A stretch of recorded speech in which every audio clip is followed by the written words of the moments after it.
اس کی ذمہ داریاں کیا ہیں، کیبنٹ کی ذمہ داریاں کیا ہیں، بیوروکریٹس کی ذمہ داریاں کیا ہیں، ریاست کو کس طریقے سے چلایا جاتا ہے، وہ اس ایکسپیرینس کی مار کھا رہا ہے۔ شاہ صاحب FATF میں پھر پاکستان کو گرے لسٹ پہ رکھ دیا ہے۔ جو ہے نا وہ IG سے لے کر جو ہے نا وہ استعفیٰ دیا تھے جو ہے نا وہ اس حوالے سے کیا سمجھتے ہیں؟ استعفیٰ تو نہیں دیا تھا، استعفیٰ نہیں دیا تھا، چھٹی احتجاج کیا تھا، احتجاج ان کا حق تھا، اور یہ بہت بڑی بات تھی، بہت بڑی بات ہے جس کا chief of the army staff نے بھی بڑا نوٹس لیا ہے کہ ایک کمانڈر جو ہے وہ اپنے علاقے کا چیف ہے اور وردی میں چیف ہے، اس کو اٹھا کے لے جانا، اور یہ میں سمجھتا ہوں پاکستان کی تاریخ کا پہلا واقعہ ہے، اور یہ ہمیشہ جو عمران ہے وہ ایسے واقعات کرتا ہے جو تاریخ کا میں پہلے کبھی شاہ صاحب FATF میں پھر پاکستان کو گرے لسٹ میں رکھنے کا فیصلہ کیا ہے، کیا کہیں گے آپ کو؟ کیا معاشی پالیسی ہماری ناکام ہے یا کیا ہے؟ دیکھیں FATF جو ہے وہ اس میں باقی 4-5 پوائنٹ ہے، ہم اس بات پہ خوش نہیں ہوتے، میں ذاتی طور پہ یہ کہہ رہا ہوں کہ ہم گرے لسٹ سے نکل جائیں، صاف ہو جائیں، اور ہم کیونکہ اس چیز کا کوئی سیاستدان جو ہوگا، کوئی سیاسی پارٹی ہوگی کہ خوش ہوگا کہ ہم گرے لسٹ میں ہیں، ہماری دعا ہے کہ ہم گرے لسٹ سے نکلیں، ہم اپنے عوام کو جو غریب جن کو ہم آسرا دیتے ہیں، جن کے لیے ہم نعرے لگاتے ہیں، غریب عوام کی سیاست کرتے ہیں، غریب غریب کہتے رہتے ہیں مگر خود امیر بنتے جاتے ہیں،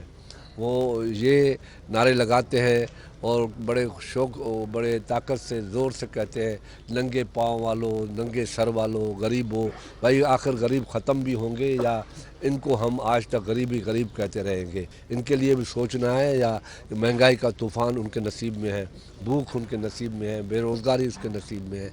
یہ ہے۔ اور یہ بھی ایک لا ہونا چاہیے کہ اگر جو پارٹیاں مینیفیسٹو دے کے آتی ہیں اور مینیفیسٹو پہ عمل نہیں کرتے ہیں تو اس پارٹی کے اوپر الیکشن کمیشن کا فرض بنتا ہے کہ اس پارٹی کے اوپر بین ڈال موجودہ دے۔ حالات میں شاہ صاحب یہ بتا دیں آپ کو نظر آ رہا ہے کہ دوبارہ الیکشن ہوں گے، ری الیکشن کرائیں گے یا یہ نوز تبدیلی آ سکتی ہے؟ اس کا حل کیا ہے؟ دیکھیں میں ایک سیاسی ورکر ہوں، میں یہ اقتدار کے لیے یہ باتیں نہیں کروں گا کہ ماشاء اللہ آ جائے گی یا ماشاء اللہ آ جائے، ہمیں اقتدار مل جائے، ہمیں اقتدار نہ ملے کبھی نہ ملے، مگر کم سے کم غریب کا اور نوجوان کا پیٹ تو بھرا جائے، روزگار تو دیا جائے، کچھ تو کیا جائے ان لوگوں کے لیے۔ آخر ان لوگوں نے کون سا قصور کیا ہے؟ ملک میں جہاں بھی جمہوریت ہے وہاں پہ طاقت جو ہے وہ عوام کے پاس ہوتی ہے اور عوام کے مسائل حل ہوتے ہیں، دنیا میں جہاں بھی ہے، مگر جہاں پہ بادشاہتیں ہوتی ہیں وہاں غریب کی آواز نہیں سنی جاتی۔ تھینک یو ختم کرنے کا مطالبہ کیا ہے، PDM نے مشترکہ طور پر نیب کو ختم کرنے کا مطالبہ کیا ہے، کہتے ہیں کہ یہ سیاسی جو ہے نا وہ ٹارگٹ کیا دیکھیں میں آپ کے سامنے کھڑا ہوں، میرے لیے کیا کچھ نہیں ڈھونڈا گیا ہے، 500 ارب کا بھی الزام لگ گیا، آخرکار آپ آج 14 مہینے ہو گئے ہیں، مجھ پہ کوئی الزام ابھی تک ثابت نہیں کر سکے ہیں، سارا شہر، سارا ڈسٹرکٹ، سارا پاکستان ڈھونڈا ہے، کوئی ایسا غلط پلاٹ، کوئی ایسی، میرے اوپر صرف الزام یہ ہے کہ جو میں نے اپنے ایسیٹس 88 سے لے کے جمع کرتا آتا ہوں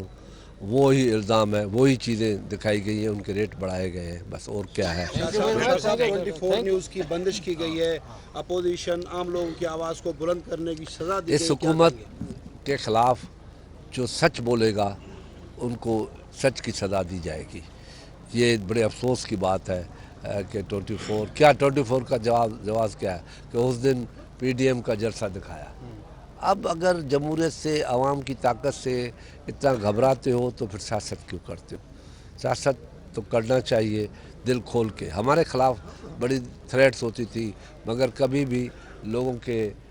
پہ ظلم نہیں کیا۔ ہم نے اپنے دور میں 125% تنخواہیں بڑھائیں، کوئی بندہ روڈ پہ نہیں آتا تھا، 100% پینشن بڑھائی، کوئی بندہ روڈ پہ نہیں آتا تھا، لاکھوں لوگوں کو روزگار دیا، کوئی بندہ روڈ پہ نہیں آتا تھا۔ ہاں سیاست میں تنقید ہوتی ہے، ہم ہنس کے برداشت کرتے تھے، کبھی لڑائی نہیں سنی آپ نے پارلیمنٹ کی۔ اب پارلیمنٹ کا جو چینل شروع ہوتا ہے لوگ بند کر دیتے ہیں کہ یار یہاں گالم گلوچ ہوگی۔ بڑا دکھ ہوتا ہے، بڑا افسوس ہوتا ہے کہ پاکستان کے اندر اس طریقے کی پارلیمنٹ کا حال کیا گیا ہے جہاں صرف گالم گلوچ بریگیڈ ہے۔ Thank you very much sir.